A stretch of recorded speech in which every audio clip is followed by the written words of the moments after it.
The snowstorm raged mercilessly outside, battering the lonely cabin with icy fists.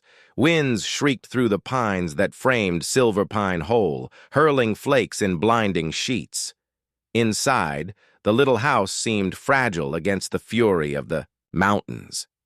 And yet, it would soon become the last refuge for a man on the edge of life and death. A wounded officer collapsed at the threshold, his uniform darkened with blood, his breath shallow. Two 10-year-old twin girls, small and fragile yet possessed of fierce courage, rushed forward without hesitation.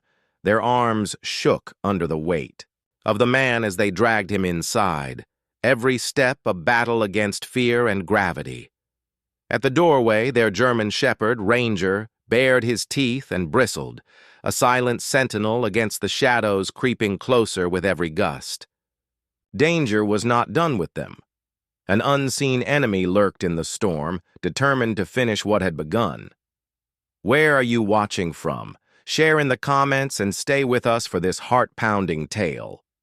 The storm had swallowed Silver Pine whole, entirely.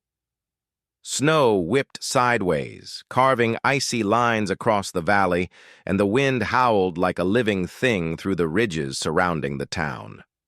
Normally, the small community nestled in the mountains felt snug and secure, but tonight, the bottom wilderness pressed in, relentless and unforgiving.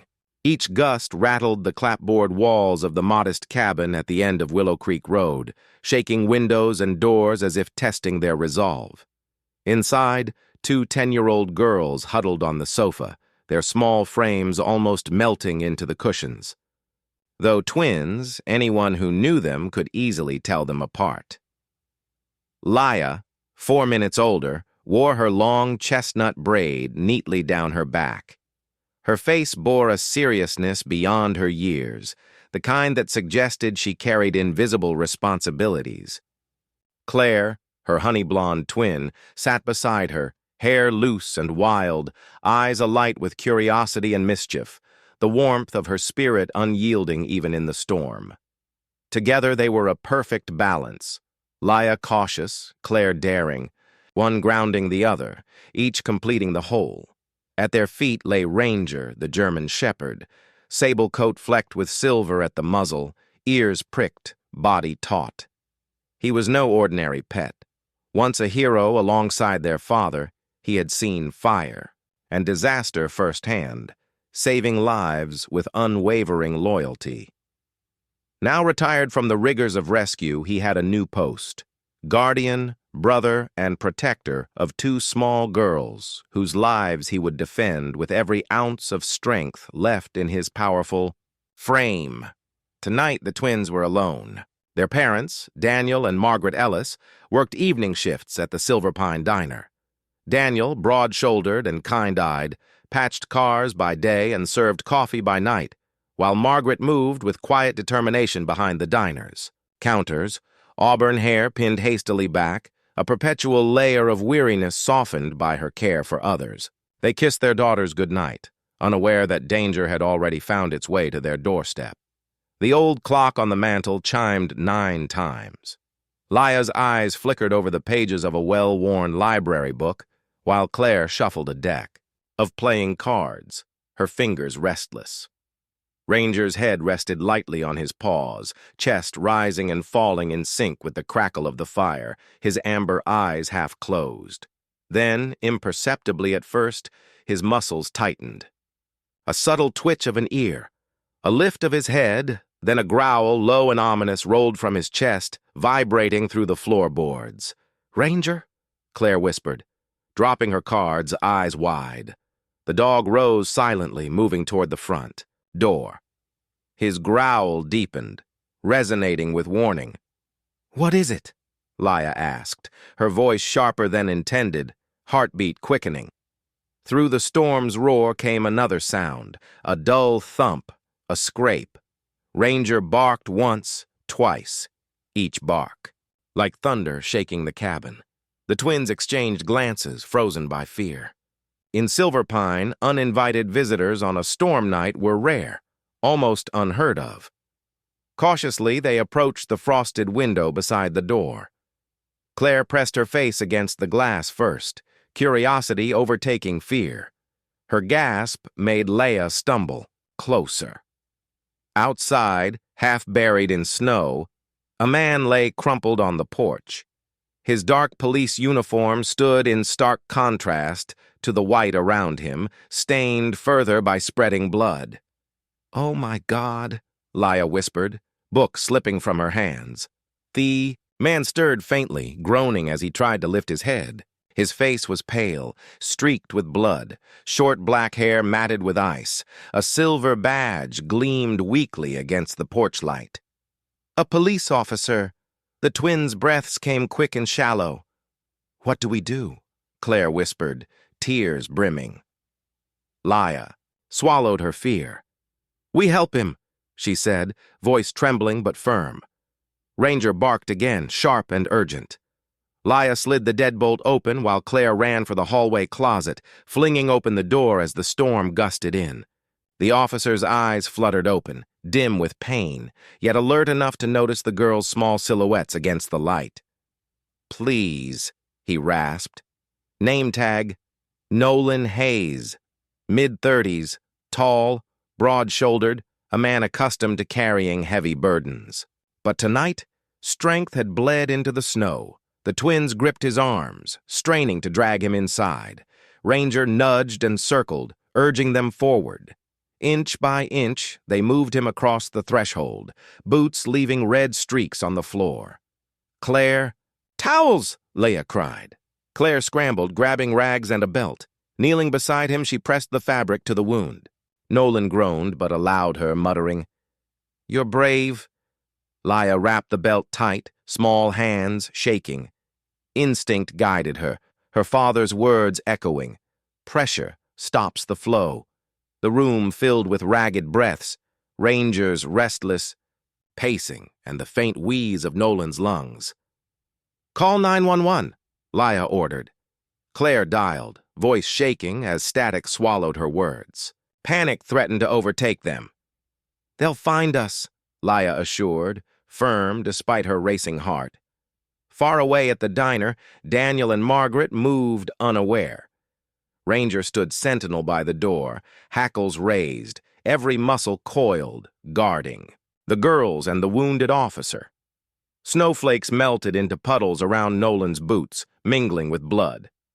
"Stay awake," Claire begged. "Please don't close your eyes." Nolan tried, dark eyes flickering, gratitude shining through the haze. "I'll try," he rasped.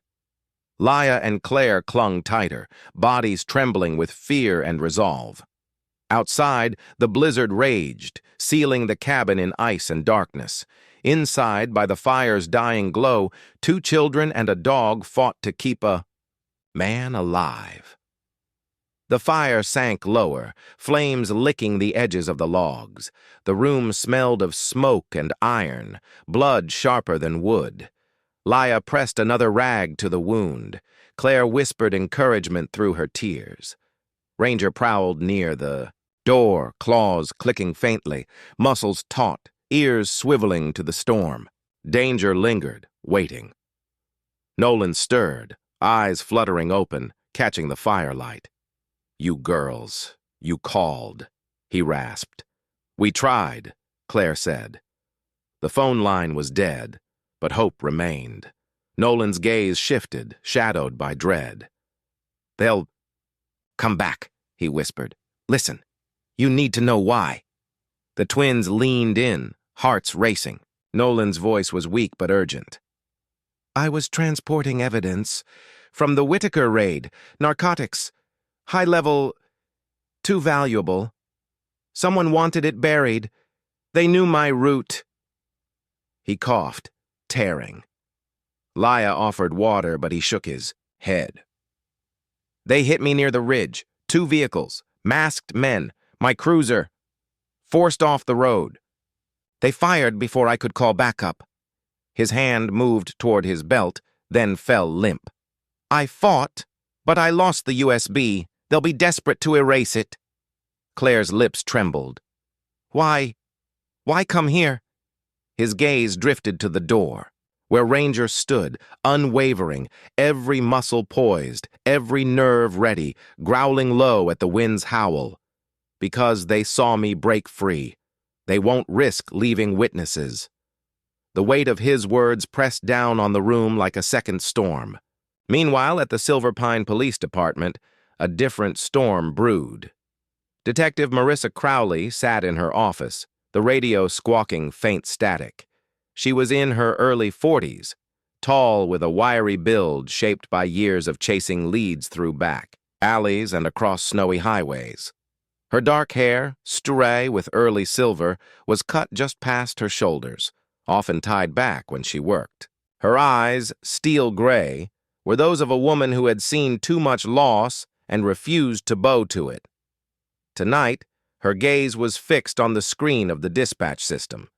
The storm had jammed most signals, yet there it was, a record of a 911 call that had cut off abruptly, originating from the rural edge of town, not far from where Nolan's GPS tracker had gone dark.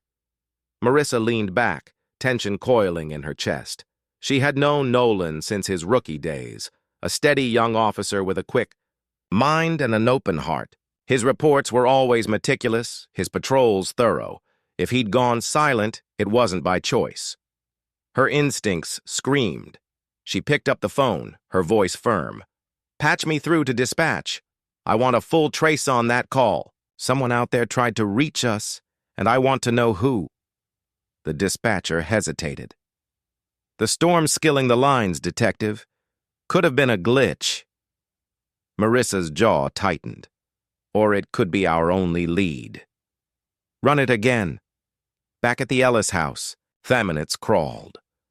Nolan's breath rattled as he shifted against the blanket beneath him. His pallor was waxing now, but his eyes burned with urgency. "Girls," he whispered, his voice fading to a thread. If I don't make it, tell them what I said. The USB Whitaker. Raid names inside. They'll know." Laya bit her lip hard enough to draw blood. "You will make it. Don't talk like that." Claire brushed hair from his forehead with trembling fingers. "We'll keep you safe until help comes." A sound broke the moment, sharp, distinct, not the wind. A crunch outside as though boots pressed into snow near the porch. Ranger stiffened, ears flat, lips curling back to reveal sharp teeth. His growl rolled low and dangerous, no longer just wary, but warning. The twins froze. Their small world of warmth and flickering fire felt suddenly fragile, surrounded by unseen eyes in the dark. Marissa pushed away from her desk, coat swinging over her shoulders. She strode down the corridor, boots striking the tile with clipped determination. Officers glanced up from their posts, but said nothing. The snow outside whipped against the windows of the station. Her vehicle was waiting, chains on the tires, engine rumbling low. She wasn't the type to wait for orders when her instincts already had them written. Sliding into the driver's seat, she set the radio on the dash and keyed in. "Unit 3, Crowley, I'm heading east toward the last GPS ping from Hayes. Inform the captain. I'll call in when I've got eyes." Her voice betrayed nothing, but her grip on the wheel was tight. She could still see her son's face in her memory. A boy lost years ago to a bag of pills passed down by men like Maddox. Each case since then had been more than work. It had been penance. Tonight, the weight of that memory drove her through the storm. The wipers beat against ice. Her headlights carved a narrow tunnel of sight through the blizzard. Somewhere ahead, a child's frantic voice had begged for help. She would find it. Inside the cabin, Laya whispered, "Did you hear that?" Claire nodded, eyes wide, clutching the hem of her shirt. Ranger moved closer to the door, body low, hackles raised like a bristling mane. Nolan's eyes fluttered open again. His hand jerked weakly toward the Glock at his side, but his strength failed him. His voice rasped barely audible. "Stay quiet. Stay inside." The girls knelt frozen in place, listening as the storm carried with it both silence and menace. Somewhere beyond the door, danger lingered. Whether it was imagination or the enemy returning, they couldn't yet know. But Ranger knew. His growl deepened, vibrating through the floorboards like the first rumble before an avalanche. The storm outside raged on, and with it the certainty that this night was only beginning. The house creaked as the storm shifted, wind pushing against its old wooden bones. The fire had burned low, filling the living room with a faint orange glow. Laya pressed down harder on the rag across Nolan Hayes's wound, her small hands aching with the effort. Claire sat beside her, biting her lip until it turned pale. Neither spoke. Both were listening for the storm, for footsteps, for anything beyond the howling wind. Ranger broke the silence. He rose suddenly from his crouch by the door, nose lifted, ears prick-cricked forward. His tail stiffened as a rumble grew in his throat, deep and vibrating. The twins stiffened. "What is it?" Claire whispered, but Laya's gaze had already shifted to the frosted window. Carefully she stood and drew the curtain back an inch. Her heart seized. Outside, beneath the dim glow of the porch light, half drowned by snow, she saw footprints. They traced along the fence line, fresh and uneven, as though someone had circled the house. The snow was too thick for the tracks to be old. Someone had been out there. Maybe still was. She pulled the curtain shut with a sharp tug. "Someone's here," she hissed. Claire's eyes widened, and for a moment her hands trembled against Nolan's shoulder. The officer stirred faintly at their voices, his breath shallow and pained.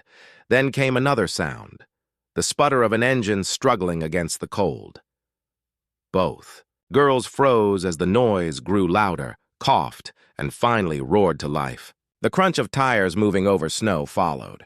Laya darted back to the window just in time to glimpse the dim outline of a beat-up truck pulling away into the storm, its tail lights flashing red before vanishing into the curtain of white.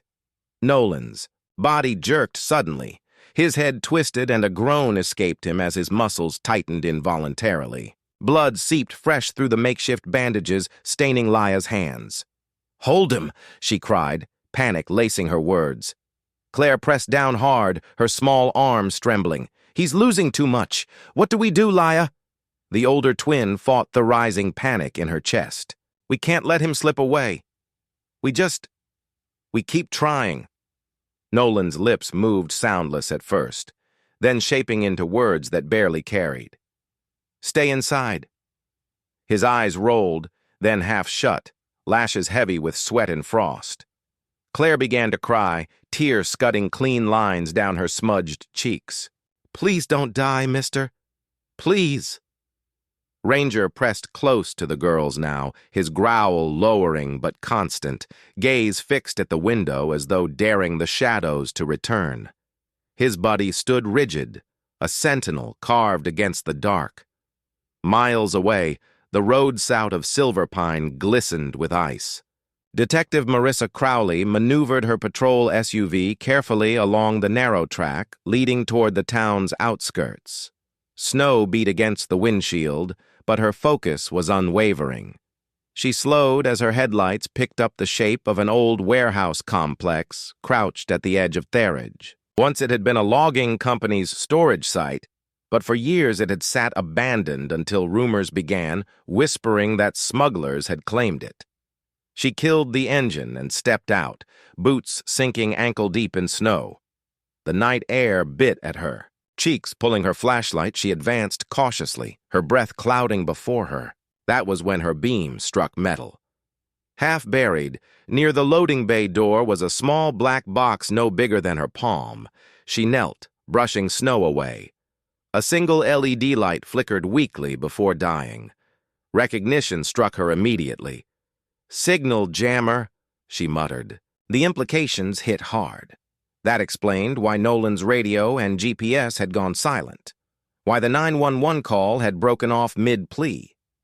Someone didn't want law enforcement to have ears in Silverpine tonight. Her jaw set tight. She swept her light across the snow and caught more evidence. Tire tracks wide and deep leading in and out of the warehouse yard, and in those tracks, boot prints heavy, deliberate. She rose, her pulse steady but sharp. "Maddox," she whispered. Earl Maddox had haunted her career for years, a man in his 50s, stocky with a predator's grin. He had been the architect of a dozen smuggling routes across Colorado. Thick black hair, now stray with gray, a jagged scar splitting his chin, and eyes the color of cold iron. He carried himself like a man untouchable, twice before he'd stood in court and twice before he had walked free on technicalities. Marissa's gut told her he was here again, and this time he had left his mark in the snow. Back at the Ellis house, the air seemed too heavy for the small living room to contain. The girls shifted their weight beside Nolan, who drifted toward unconsciousness again. "His face is so pale," Claire whispered. "I don't know if we're doing it right." Laya took her hand, squeezing tightly. "We just have to keep trying. Someone will come." Ranger barked once, sudden sharp. His eyes gleamed in the firelight, ears straining toward the darkness outside. Claire swallowed hard, glancing at the closed curtains. "What if the truck comes back?" "Then Ranger will protect us," Laya said, her voice firm, though her eyes betrayed her fear. They fell silent, the three of them. 2 children and a loyal dog holding, vigil beside a broken man while the blizzard raged around them. Outside, the snow buried footprints inch by inch, erasing signs of the visitors who had prowled their home. But the girls knew someone had been there, and someone would return. The air inside the Ellis home had grown heavy, as though the walls themselves held their breath. The snow battered the roof, rattling the eaves like a drum beat of dread. Claire's small fingers clutched the edge of the curtain, then released it quickly, pulling the fabric tight until not a sliver of moonlight could slip through. Laya moved across the room, switching off the last lamp. The fire in the hearth was banked low, throwing only a weak glow over Nolan Hayes's pale face. The living room sank into shadow. The twins stood back side by side, their breathing ragged, their silhouettes trembling in the dim light. "We have to make it dark," Laya whispered. "If they come back, they won't see us." Claire nodded, though her eyes glistened with unshed tears. "It feels like hiding in a cave." "It's safer this way," Ella said firmly, though her voice cracked at the edges. Ranger circled the room once, his claws scraping softly against the wood floor. He trotted to the back door, body low, head tilted toward the storm outside. His ears flicked at every gust, every creak of snow-laden branches. He stationed himself there, chest broad, eyes alert. He was the sentinel, their fortress wall made flesh. Laya knelt by Nolan again. His face glistened with sweat despite the chill, his breath shallow. The improvised bandages were soaked through with dark crimson. Claire darted to the bathroom cabinet, her arms laden with a half-a-fazzard collection, gauze, pads from a half-forgotten first aid kit, antiseptic spray, even their mother's sewing scissors. She dumped them onto the rug with a clatter. Laya's hands shook as she pressed fresh gauze against Nolan's wound.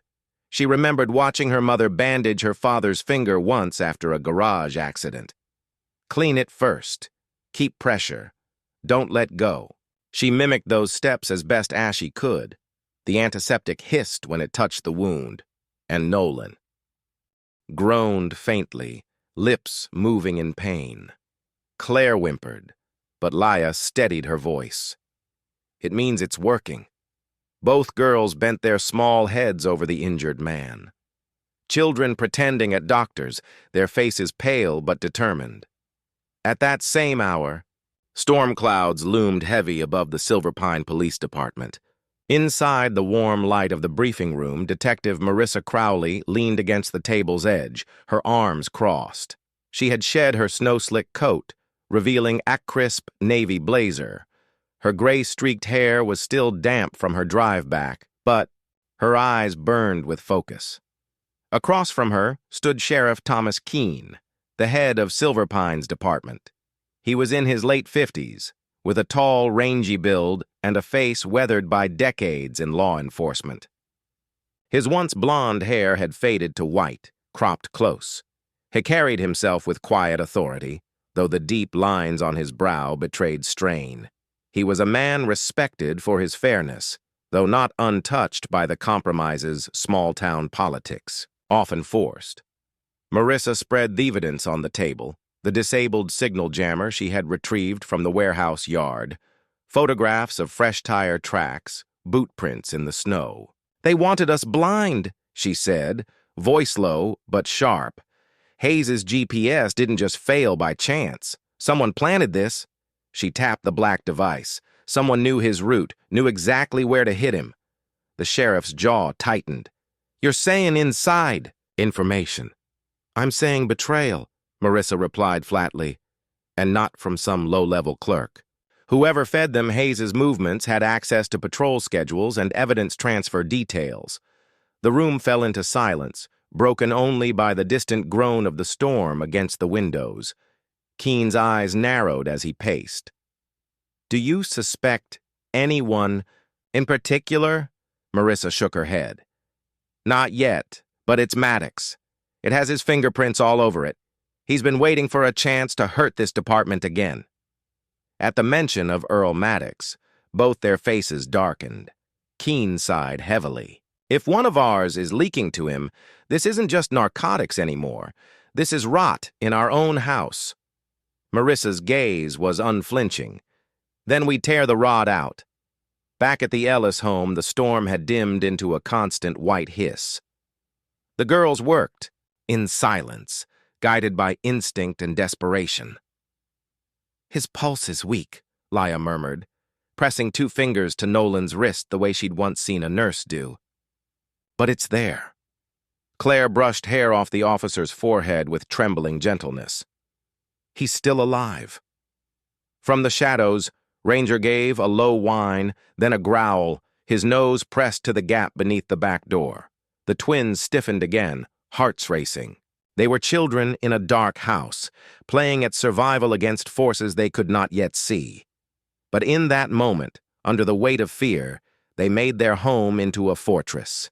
Not with bricks or locks, but with courage stitched together from love, loyalty, and a German shepherd's vigilance. And as the storm pressed harder against the little house on Willow Creek Road, 3 defenders, 2 girls, and their dog stood against the darkness, holding their fragile line. The storm raged through Silverpine as if it wished to swallow the small town hole. The windows rattled, and the wind hissed like a warning. Inside the darkened house, the air was heavy with fear and determination. Leia and Claire had turned their home into a fortress.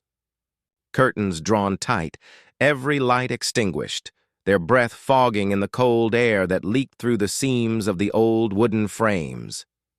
Ranger prowled near the door, his ears pry-cricked forward, his muscular body tense like a coiled spring, ready to strike.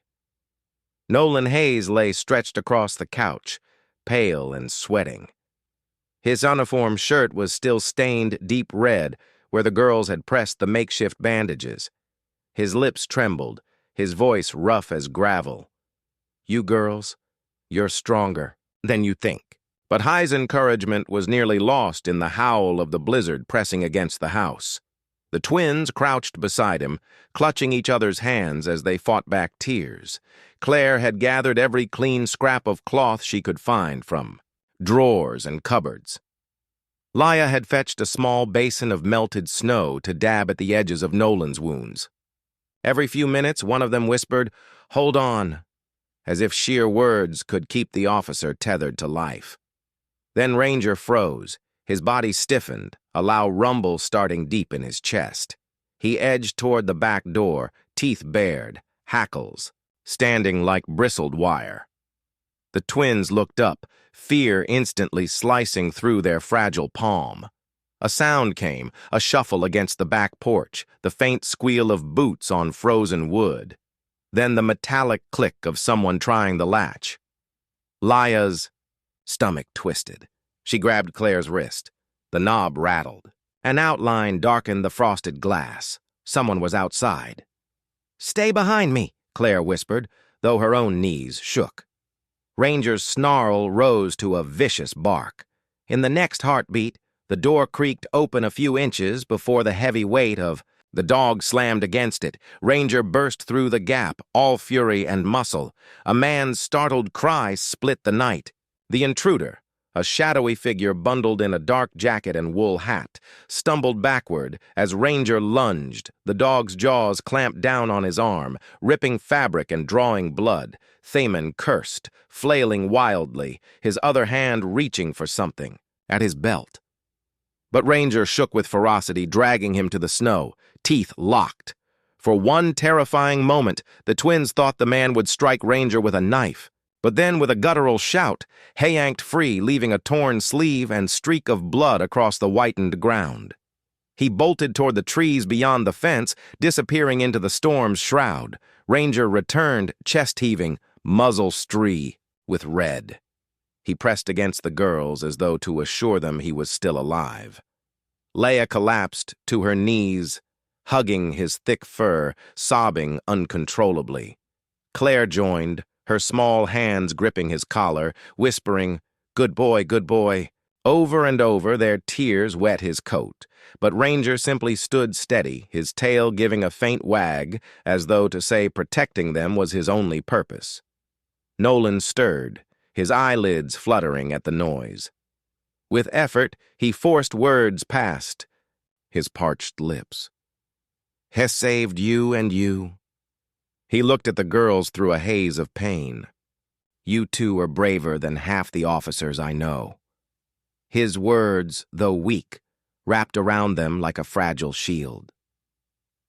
For the first time that night, amidst the storm and danger, Leia and Claire felt not just fear, but a spark of pride.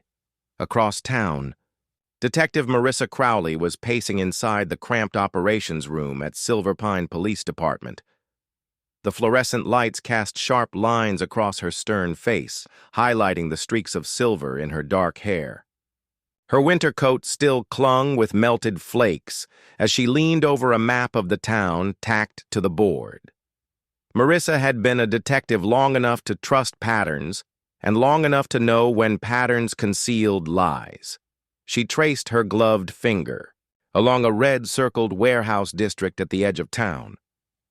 "The signal jammer was planted here," she murmured, her hazel eyes narrowing. "And the truck spotted leaving.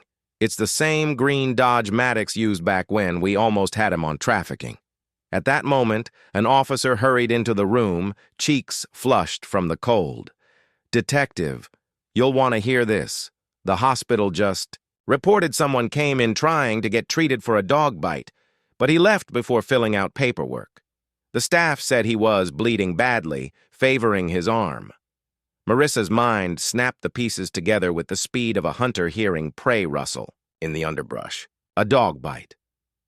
Maddox's men had been sniffing around Nolan's trail. Now, one of them had crossed paths with a dog. Her gut told her it wasn't coincidence. She leaned over the map again, connecting the warehouse location with the outskirts near Nolan's last known route. Her pen tapped a circle on the edge of the forest roads, near the residential stretch where the Hayes family lived. "That's too close to Silver Pine's outer houses," she said aloud. Her tone carried both tension and certainty. One of the younger officers frowned. "Detective, you think they found someone's home?" Marissa straightened, her jaw tightening. "No," she said, voice clipped. "I think they already tried." She didn't share the full thought churning inside her. If Nolan had survived the ambush, he would need shelter. If he had found one, then whoever lived there was now in mortal danger. She pulled her scarf tighter, reaching for her radio. "I want surveillance on Maddox's known contacts immediately. Cross-check with hospital admissions, backroom clinics, anyone asking for bandages. He's bleeding and blood trails lead to answers."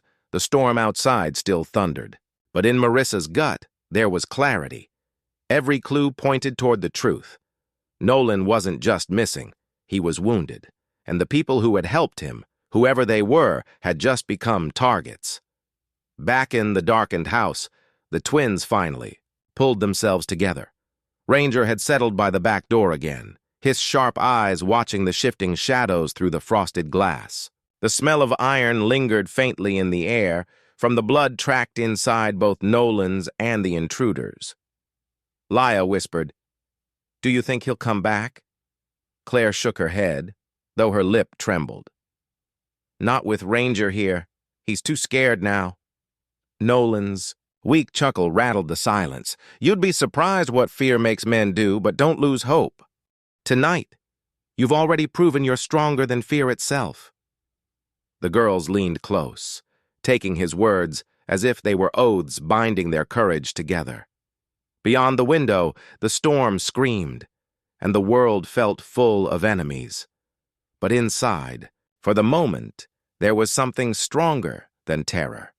The bond between two sisters, their loyal dog, and a wounded man who still believed in their bravery. The storm outside had grown heavier, pressing sheets of snow against the windows as though the night itself wanted to suffocate the little house.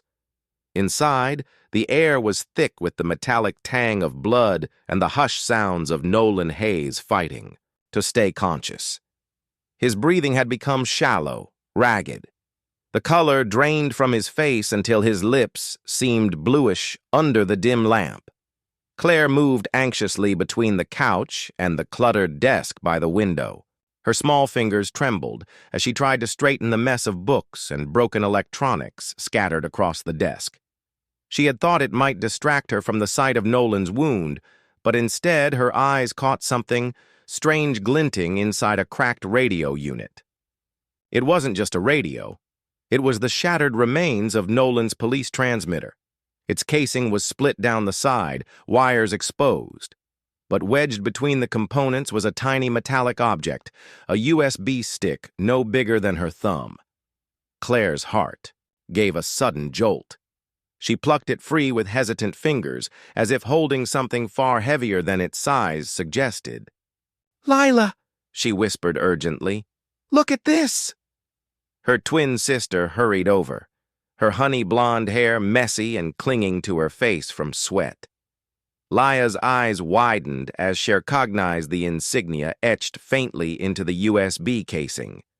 A police department code. Nolan stirred at the sound of their voices. His eyelids fluttered open and his dry lips parted. "Where did you find it?" His voice was barely audible, but it carried urgency. Claire lifted Thesmol device so he could see. "Inside your radio thing. Is it important?" Nolan's gaze sharpened despite the pain fogging his mind. "That's it. That's what Maddox wanted." His chest rose and fell sharply as if the words themselves cost him strength.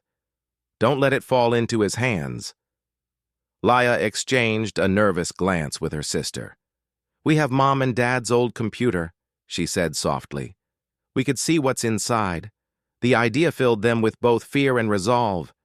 The old desktop sat in the corner of the living room, its bulky monitor nearly forgotten beneath a pile of unused schoolwork and dust.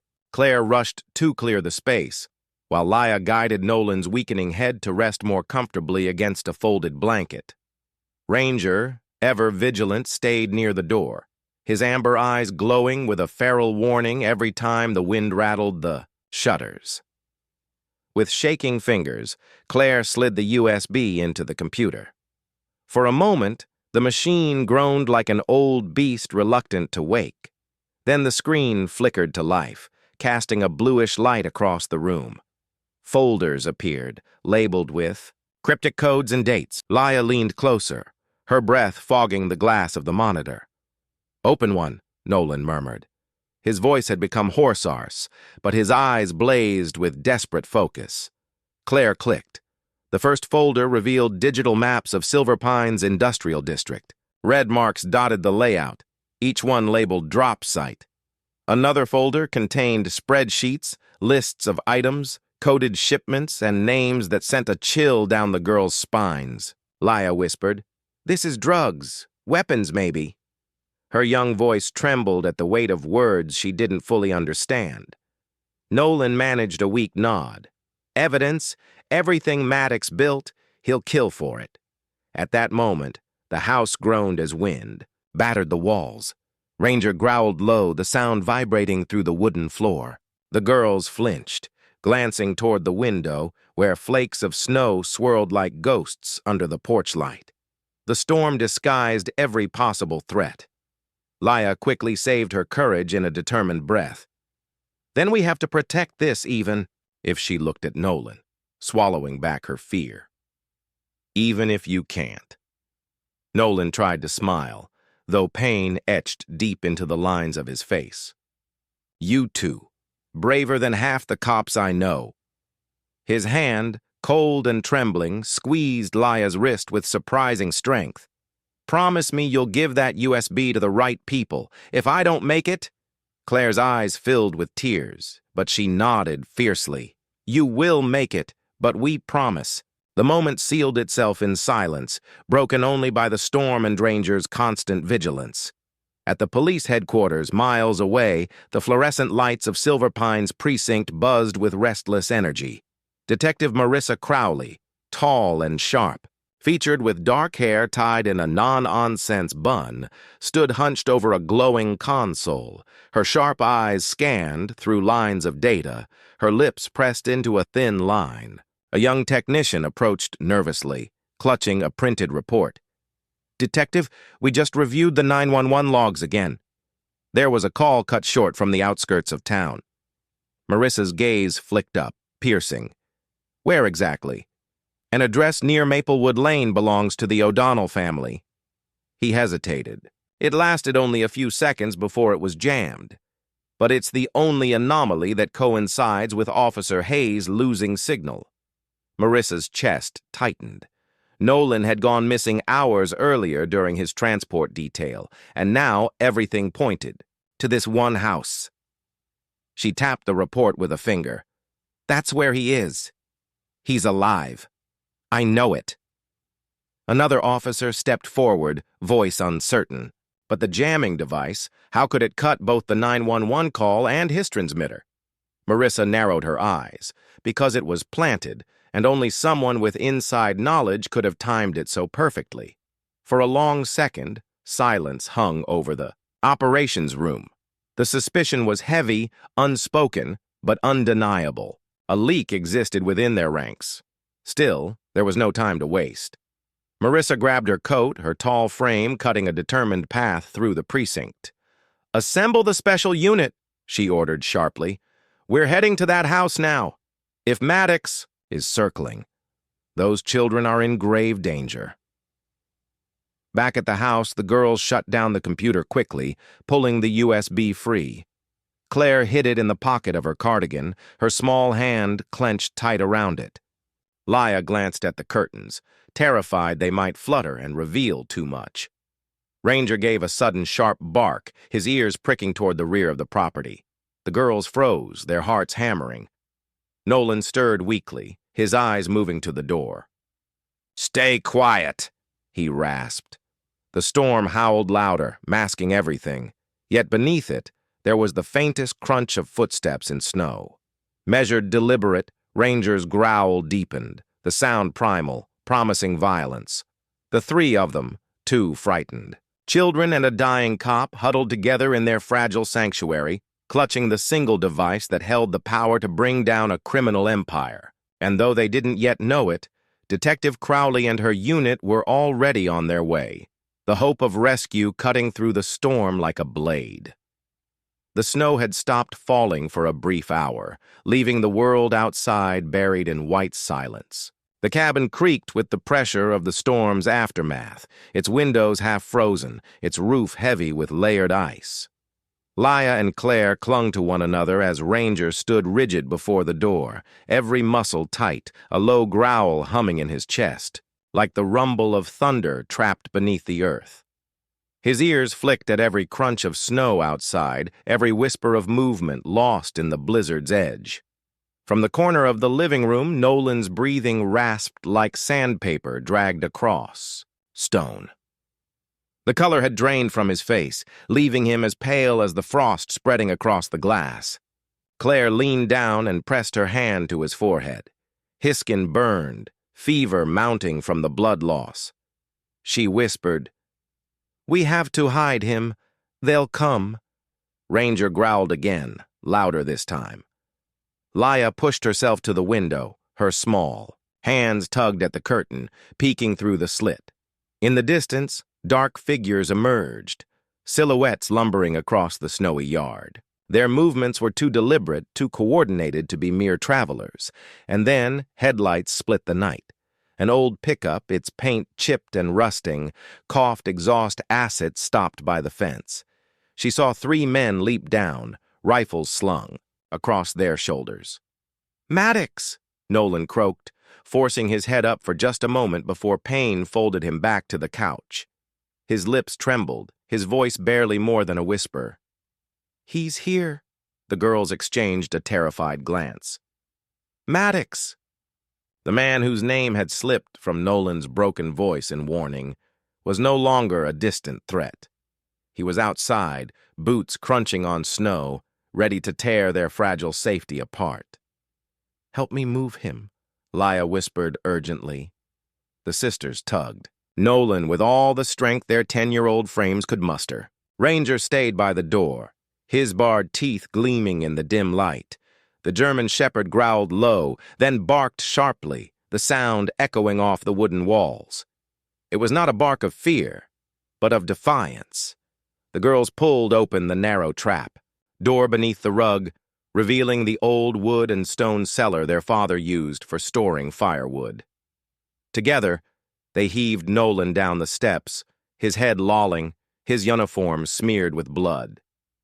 Nolan managed to grip the railing with one hand, trying to help them, but his body was weak, collapsing at the base of the stairs. "Stay quiet," Laya whispered. "We'll protect you." The words felt too big for her small voice, but in the moment she meant every syllable. Outside, Maddox strode to the porch.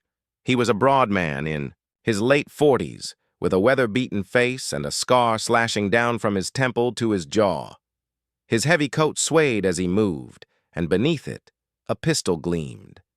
His eyes were sharp, cold, and filled with the kind of cruelty that grows from decades of violence. Behind him shuffled 2 accomplices, lean and grim, their eyes darting nervously. "Kick the door," Maddox ordered. His voice was gravel, the kind that carried both menace and command. The first accomplice, a man with unkempt black hair and a jagged beard, stepped forward, boots slamming against the wooden door. Ranger exploded forward. His bark was deafening, his body colliding with the door from the inside with a ferocity that startled even the men outside. The attacker stumbled back, swearing as Ranger snarled, teeth snapping in the narrow gap the kick had loosened. "Damn dog!" the man spat, clutching his arm where Rare's teeth had already grazed through the crack. Blood dotted the snow as he reeled away. Inside, Claire pressed her hands over her mouth to keep from screaming. Laya grabbed the nearest object, a cast-iron pan from the hearth, and held it like a weapon, her knuckles white. "Again?" Maddox growled, his fury rising. "Break it down." The men raised their rifles to smash the hinges, wood splintering under the assault. Just then, the night erupted in sirens. Red and blue lights cut through the snowstorm, washing across the walls of the cabin. Tires screeched as police vehicles skidded to a halt along the frozen road. From the dark, Detective Marissa Crowley stepped forward, her coat whipping in the wind. She was in her early 50s, tall and sharpied, her salt and pepper hair tied back in a non-nonsense bun. Lines on her face told of long years hunting men like Maddox. Yet her stance was steady, fearless. She raised her weapon, voice commanding and clear. "Silver Pine Police, drop your weapons." The chaos fractured. Maddox spun, cursing as his men raised, their rifles toward the sudden wall of flashing lights. Shots cracked through the night, echoing against the frozen trees. Ranger burst through the half-broken door, launching himself into the fray with a courage that belonged more to legend than to flesh. He lunged at the bearded man, teeth sinking into his arm, dragging him to the snow. The man howled, gun clattering, from his grasp. Laya and Claire huddled back inside, clutching each other, watching through the jagged splinters of the door. They could hear the storm of gunfire outside, the bark of commands, the scream of men as Ranger fought like a soldier among them. Marissa pressed forward, firing precisely. One of Maddox's men dropped his rifle and fell to his knees. Another officer swept in, handcuffs flashing as he was restrained. Maddox, however, fought like a cornered wolf, swinging his pistol wildly. "Get out of my way!" he roared, firing at the shadows. Ranger turned, growling, and leapt. His weight slammed Maddox onto the icy ground, jaws clamped on the sleeve of his coat. Maddox struggled, shouting in rage. But the dog's hold was iron. Officers swarmed, pinning Maddox down, wrenching the pistol from his hand. It was over in minutes, though it felt like an eternity to those inside. Inside the cabin, the trap door creaked open. Laya and Claire stumbled down to Nolan, their eyes wide with hope. But Nolan was motionless, his breath shallow, his lips parted, voice fragile as a whisper. You did good, brave girls." Then his eyes rolled back and he slipped into unconsciousness. "No!" Claire sobbed, clutching his hand. "Stay awake, please!" Above them, the storm of violence had quieted. But inside the little cabin, the night's terror had only sharpened into a desperate prayer for Nolan's life. And among the captured men, one revelation shattered the force of Silverpine to its core. As handcuffs clicked onto the final suspect, one of the arresting officers pulled off his own radio, tossing it to the snow in frustration. Marissa's eyes narrowed. The man was not resisting, but his expression was too familiar, too guilty. It was Officer Trent Malden, a young patrolman barely 3 years into the force. His sandy hair clung damply to his forehead, and sweat shone across his pale face despite the cold. Marissa's gut twisted. "You," she said, stepping forward. "You were the leak." Trent's lips trembled, eyes darting to Maddox as though begging for denial. But Maddox spat into the snow, laughing. "Told you I had friends on the inside." The revelation hit the officers like a storm. Betrayal always hurt more than bullets. And tonight, it had nearly cost them one of their own. The storm that had once raged over Silverpine slowly loosened its icy grip. The sky, once veiled in gray, now carried streaks of rose and pale gold, as if the heavens themselves sighed in relief. For the first time in weeks, sunlight broke over the ridges of the Colorado mountains, spilling across the roofs of Silverpine. It was not only the storm that had passed, but the darkness that had shadowed the town. Inside the hospital, Nolan Hayes opened his eyes to the steady rhythm of machines and the faint beeping of monitors. His skin was pale, his dark hair mussed, but his chest rose with the slow, deliberate breaths of a man who had outrun death. Weeks of surgeries and transfusions had carried him back from the edge. His recovery was hard-fought, his muscles weak, yet his spirit unbroken. His hazel eyes, when they focused, were met by 2 small figures perched nervously on chairs beside the bed. Laya and Claire, their honey-blonde hair tied neatly in ponytails by their mother that morning, wore matching winter sweaters still too big for their slight frames.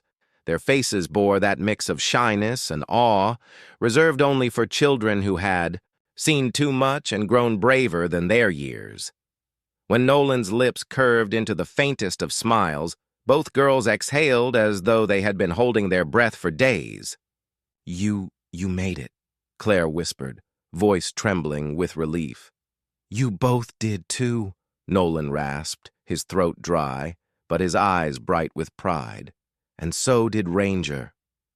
At the mention of the German shepherd, a sharp bark echoed from the hallway. Ranger padded in proudly, guided by a nurse who shook her head in amused surrender. His sable coat gleamed under the hospital lights, the band of a temporary medal already dangling awkwardly from his collar. The dog leapt onto the floor beside the bed and rested his head gently on Nolan's lap. In that quiet room, a bond was sealed between the wounded officer, the two brave children, and the loyal dog who had refused to surrender. Weeks later, the courthouse of Jefferson County stood solemn under the pale spring sky. The great stone building, with its arched windows and flags whipping in the wind, had seen countless trials. But on that day it carried a weight unlike any other. Reporters clustered outside with their cameras. Townsfolk gathered in thick coats, and officers in dress uniforms lined the steps. Inside, the air buzzed with anticipation. At the front, the Hayes family sat together. Ethan Hayes, his name spoken now with respect and gratitude, was in uniform once more, though his movements were slower, his body still mending. Beside him sat Marissa Crowley, her auburn hair neatly tied back, her stern eyes softened by the relief of justice within reach. When the bailiff called the session to order, the room fell silent. One by one, the fates of the guilty were spoken. Earl Maddox, broad-shouldered with hair gone prematurely gray and eyes hard as flint, stood shackled in orange prison garb. He had once carried himself with arrogance, a king in the shadows of crime. Now his voice was hollow as the judge read aloud, "Life in prison without parole." His empire of drugs, his schemes of blood, his attempt to silence Nolan finished in one gavel. Strike. Beside him, the betrayer within the badge, Officer Trent Calloway, once tall and respected with his sandy hair and calm demeanor, now slouched under the weight of disgrace. The evidence was undeniable. He had leaked Nolan's route, sold the safety of his own to the wolves. The sentence fell like ice. 35 years in federal prison for treason and conspiracy. His eyes darted briefly toward Marissa, but her stare was cold, unyielding. The other accomplices, men who had driven the trucks, fired the guns, bled beneath Rangers. Teeth were sentenced each in turn, 10 to 25 years, depending on their part. Their names were written in the record of shame, and their faces would fade in time. When the gavel struck for the last time, a heavy silence gave way to a collective exhale. Justice had been delivered. For Marissa Crowley, justice was both victory and burden. She had walked the line of betrayal and seen the cracks within her own force. Watching Calloway led away in chains, carved deep lines of sorrow in her heart. Yet it was also the proof she needed. No crime, no betrayal, no storm could truly erase the core of Silverpine's strength, its people. As she left the courthouse, surrounded by reporters eager for words, she spoke only this: "Justice is not the end. It is the beginning. We will turn this wound into a promise." In the weeks that followed, Marissa drafted a plan with the town council, a program pairing children with K-9 officers, training them in safety, responsibility, and courage. What had begun with 2 girls and 1 German Shepherd in a storm would ripple outward into a future where bravery and trust would be nurtured, not left to chance. Back in the small house at the edge of Silverpine, the snow had begun to melt. Icicles dripped from the eaves, and patches of earth peeked through the frost. Inside, the hearth burned bright, casting golden light across the wooden floors. Ranger lay sprawled by the fire, his chest rising in calm rhythm, eyes half closed in contentment. Every soughen he twitched, an ear or gave a satisfied sigh as if guarding the warmth itself. On the couch sat Laia and Claire, curled under a blanket, recounting for the 100th time to their parents how they had really done it, how they had bandaged Nolan, faced Maddox, and how Ranger had been the fiercest warrior of all. Their parents, still shaken by how close they had come to loss, listened with tears, pulling their daughters close. The door creaked, and in stepped Nolan, cane in hand, his uniform replaced by a simple sweater and jeans. He smiled as the girls leapt up to hug him, their small arms wrapping tight around his waist. "You'll get tired of me visiting," he teased, but his voice was gentle, the tone of an older brother rather than a stranger. "Never," Leia declared. "Your family now," Claire added firmly. And perhaps in the quiet of that home it was true. On a crisp morning, weeks after the trial, Silverpine gathered in the town square. A small ceremony honored its unlikely heroes. Leia and Claire, dressed in matching blue coats, stood on the stage beside their parents, shy but proud. The mayor handed them medals engraved with the town's seal, small heroes of Silverpine. Then came Ranger. With solemn dignity, Marissa knelt to fasten a gleaming K9 Medal of Honor around his strong neck. The crowd erupted in cheers, laughter, and tears all at once. Ranger barked once, loud and clear, as if acknowledging both the honor and the duty fulfilled. And in that moment, under the pale Colorado sun, Silverpine found not just closure, but hope. For though the snow would return each winter, the warmth of justice and love had been planted deep to bloom forever in the hearts of those who lived here. At the end of this journey, the story of Silverpine is not only about two little girls, a loyal dog, and a wounded officer. It is about the miracle of hope that can rise even in the darkest winter. Some may call it fate. Others may call it chance, but those who have faith know it is the hand of God guiding hearts together when all seemed lost. In every act of courage, in every moment of sacrifice, there is a spark of the divine reminding us that no storm is too great when love and faith endure. And so, as you return to your own life, may you carry this reminder with you. Miracles are not distant. They live in the kindness you show, in the protection you give, and in the courage you find each day. Share this story if it touched you. Leave a comment with your thoughts, and subscribe to stay with us as we continue to tell stories of light rising against the dark. May God bless you and your family, and may His grace guide your steps through every trial.